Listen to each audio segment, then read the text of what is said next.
tax season, and here's what you need to know. Hi, my name's Josh, and in this video, I'm going to save you from some easy mistakes that could lead to fines or penalties on your taxes. Once people learn how to write off tax deductions, it becomes very easy to try and write off everything that you could possibly think of in order to get the biggest tax return, and this can possibly get you into trouble if you get audited. On the topic of being audited, just remember that in October 2022, the US government announced that they are hiring 87,000 more IRS agents. This obviously won't happen overnight, and they aren't all going to work as enforcement agents, but this is definitely something that needs to be considered. So first up, let's talk about expenses. In order for an expense to be considered deductible, it needs to be a commonly accepted expense in your industry or line of work, and it also has to be necessary to conduct your job. Personal expenses are not allowed to be deducted, and they raise red flags because they are obviously not business related.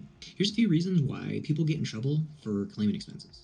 Reason number one, exaggeration. This one can get you into trouble because exaggerating your expenses or including things that are typically used for personal use can be considered fraud, waste, and abuse and are generally obvious to auditors. Another thing to be aware of is when you're trying to write off expenses that are disproportionate to your level of income. This could also raise those red flags. An example of this would be like if you reported $30,000 of taxable income, but then you go and deduct $500,000 of expenses.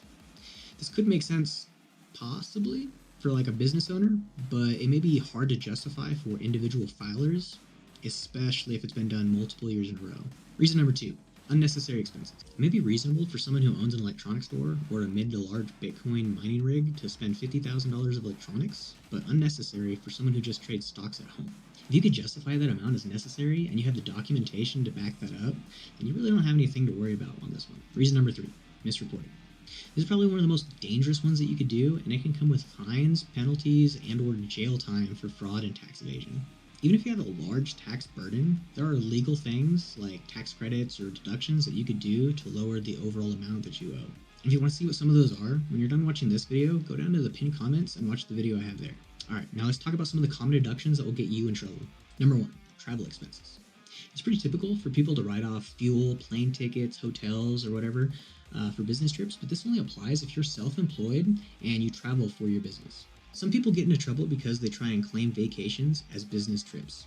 As long as you can prove that you did business on the trip and only deduct the business-related expenses, you'll likely be fined to mix business with pleasure. Before leaving on your trip, you should have an agenda set, meetings and appointments scheduled, conference tickets bought, etc.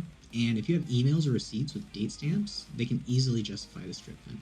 A good way to stay organized when writing off these business trips is to take all of your supporting documents or receipts and then put them in an envelope with the business trip and the date on it, and then use it when you file your taxes.